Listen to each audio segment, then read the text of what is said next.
अस्सलाम वालेकुम dear students, how are you. उम्मीद है सब खैरियत से होंगे।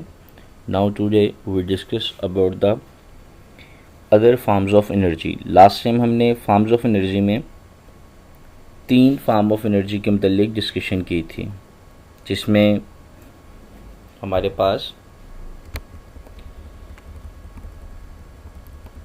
Mechanical energy, heat energy and electrical energy की बात हुई थी। आज इंशाल्लाह हम इससे फर्दर काम करेंगे।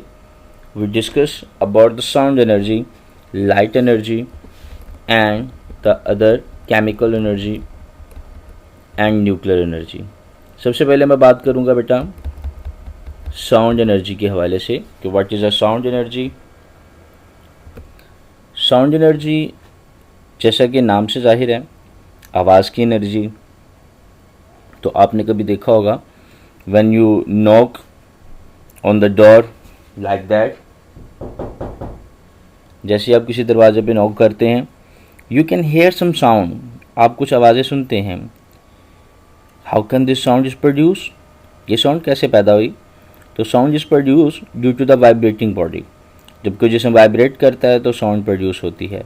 Sound is the form of energy, ये भी एक एनर्जी की एक शक्ल है और ये किसी भी बॉडी के वाइब्रेट करने से जो है वो प्रोड्यूस होती है। जैसे कि टेलीफोन, मोबाइल में टेलीफोन या स्पीकर्स के अंदर जो बने हुए डायाफ्राम्स होते हैं वो वाइब्रेट करते हैं। ड्रम हो गया वो वाइब्रेट करता है। तो इस तरह से साउंड प्रोड्यूस होती है। गिटार की एग्जांपल ले लें। गिटार को अगर आप चलाते हैं तो आप देखते होंगे कि गिटार में जैसे ही आप उसकी जो बनी हुई तारें हैं उसको टच करते हैं, ठीक है, व्हाट विल हैपन, जैसे इन तारों को छेड़ते हैं तो साथ ही गिटार के अंदर डिफरेंट किस्म की जो साउंड्स हैं वो हमें सुनाई देना शुरू हो जाती हैं। तो there is a lot of instruments which is use to produce the sound. बहुत सारे इंस्ट्रूमेंट हैं, बहुत सारे आलात हैं जो कि इंस्ट्रूमेंट जिनसे के ज़रिए हम जो है वो साउंड को पैदा करते हैं। ये था बेटा साउंड एनर्जी। अब नेक्स्ट चलते हैं, what is a light energy. Light energy हमारे पास बहुत important type of energy, form of energy है। Light is an important form of energy, very important form of energy. हम यहाँ पे कुछ सोर्सेज की बात करते हैं कि लाइट कहाँ से हासिल की जाती है। मिसाल के तौर पे लाइट के लिए जो दुनिया में सबसे बड़ा सोर्स है इस वक्त वो तो सन है। Sun is the biggest source of the light energy. And after that उसके बाद हमारे पास बहुत सारे सोर्सेज हैं जो हमने, जैसे कि फायर है, आग के ज़रिए भी हम लाइट एनर्जी को हासिल कर सकते हैं। आग के अलावा बल्ब हैं इलेक्ट्रिक, उनके ज़रिए, candles, fluorescent tubes, burning fuels कोई भी हो सकता है, उसके ज़रिए हम जो है वो लाइट को हासिल करते हैं। लेकिन इन सब में से जो most biggest source of energy है दैट इज़ कॉल्ड द सन, वो सूरज है। तो ये थे डिफरेंट जो है वो सोर्सेज ऑफ एनर्जी। इसके अलावा हमारे प्लांट्स में या इंसानों के अंदर भी फूड के अंदर भी लाइट की फॉर्म एनर्जी पाई जाती है, क्योंकि फोटोसिंथेसिस के ज़रिए इसी लाइट एनर्जी की एनर्जी को कन्वर्ट किया जाता है फूड में और वो हमारे बॉडी का हिस्सा बनती है। जब वो हमारे बॉडी में जाती है तो फिर उसकी केमिकल रिएक्शन के ज़रिए एनर्जी जो प्रोड्यूस होती है उसे हम यूज़ करते हैं और उसी एनर्जी को हम यूज़ करके, यूटिलाइज़ करके अपने मुख्तलिफ काम को सरअंजाम देते हैं। नेक्स्ट चलते हैं बेटा, हम बात करते हैं केमिकल एनर्जी के हवाले से। केमिकल एनर्जी ये ऐसी फॉर्म ऑफ एनर्जी है जो बेसिकली हमारे फूड्स में, फ्यूल्स में और अदर सब्सटेंस के अंदर पाई जाती है। इस एनर्जी के ज़रिए हम मुख्तलिफ़ किस्म के रिएक्शन जो हैं वो सर अंजाम देते हैं, या यू कैन से दैट कि डिफरेंट किस्म के जो रिएक्शंस होते हैं, केमिकल रिएक्शन, उनमें पाई जाने वाली जो एनर्जी है, तो केमिकल रिएक्शंस के दौरान ये प्रोड्यूस होने वाली एनर्जी है जो कि अमूमन तौर पर burning of the wood coal, natural gas, इनके ज़रिए भी केमिकल रिएक्शंस होते हैं और ये प्रोड्यूस होती है।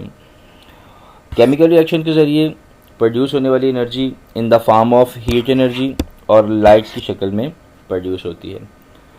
Electrical energy is obtained from the electric cell, जो इलेक्ट्रिकल एनर्जी है वो हम इलेक्ट्रिक सेल से प्रोड्यूस करते हैं। एंड बैटरीज, अब बैटरीज के अंदर जो इलेक्ट्रिकल एनर्जी प्रोड्यूस होती है वो basically due to the chemical reactions की वजह से होती है।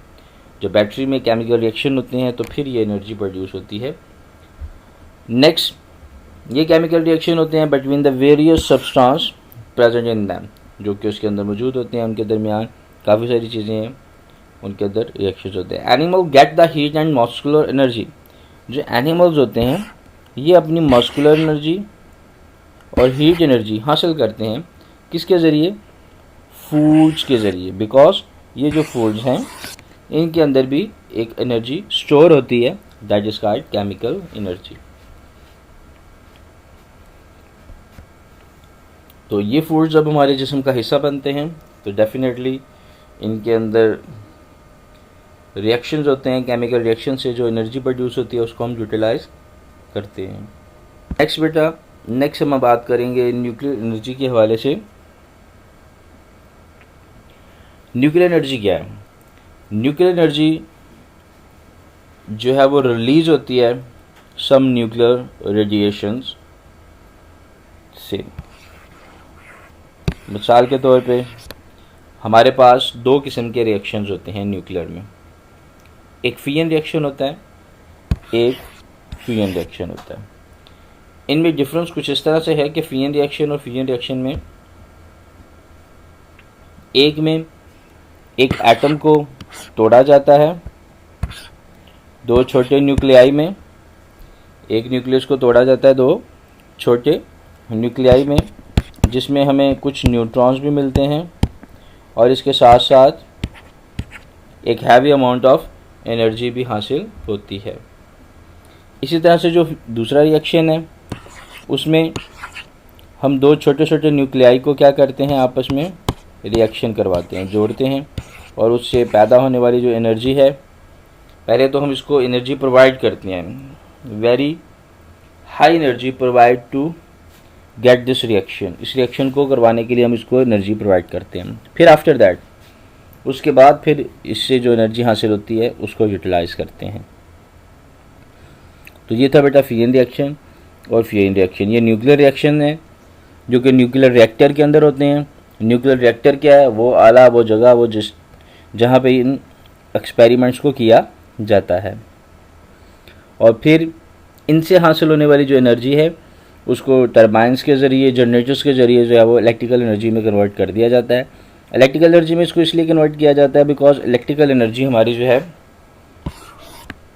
वो बहुत ज़्यादा कार फरमा है, क्योंकि इलेक्ट्रिकल एनर्जी को जब चाहें, जिस शक्ल में चाहें आप चेंज कर सकते हैं, इसको कैरी कर सकते हैं, इसको एक जगह से दूसरी जगह मुंतकिल कर सकते हैं। इस एनर्जी का कोई इतना लॉस नहीं है, इस वजह से हम इसको केमिकल एनर्जी में, इलेक्ट्रिकल एनर्जी में कन्वर्ट कर लेते हैं। तो कहते थे एनर्जी कमिंग फ्रॉम द सन, जो सूरज से रोशनी आती है, loss billions of the years is the result of the nuclear reaction. कहता है हमारे पास जो एनर्जी यहाँ पे आ रही है सूरज से, सूरज एक बहुत बड़ा सोर्स है न्यूक्लियर एनर्जी का, क्योंकि वहाँ पे न्यूक्लियर रिएक्शन हो रही है, वहाँ पे फ्यूजन रिएक्शन होता है, क्योंकि वहाँ पे बहुत ज़्यादा हीट होती है, तो इसलिए उसको हीट चाहिए सबसे पहले रिएक्शन को टेक प्लेस के लिए। तो बहुत ज़्यादा हीट के वजह से वहाँ पे जो न्यूक्लियर रिएक्शन होते हैं, वो न्यूक्लियर रिएक्शन की वजह से वहाँ पे बहुत हाई जो है वो इंटेंसिटी हीट प्रोड्यूस होती है, जो हमारे ज़मीन तक, जो हमारी ज़मीन तक जो है वो पहुँच के, या चाँद तक पहुँच के उसको ना सिर्फ रोशन करती है, बल्कि यहाँ पे मौजूद जितनी भी लाइफ है अर्थ पे, वो उसको भी सपोर्टेड करती है। वो सारे के सारे आप यूँ कह सकते हैं कि ज़मीन के ऊपर जितने भी जानदार हैं, उस उनकी जो एनर्जी का दारोमदार है वो सिर्फ सूरज पे ही है। तो ये था बेटा हमारा आज का टॉपिक। उम्मीद है आपको समझ आ गई होगी। कल तक के लिए अल्लाह हाफिज़।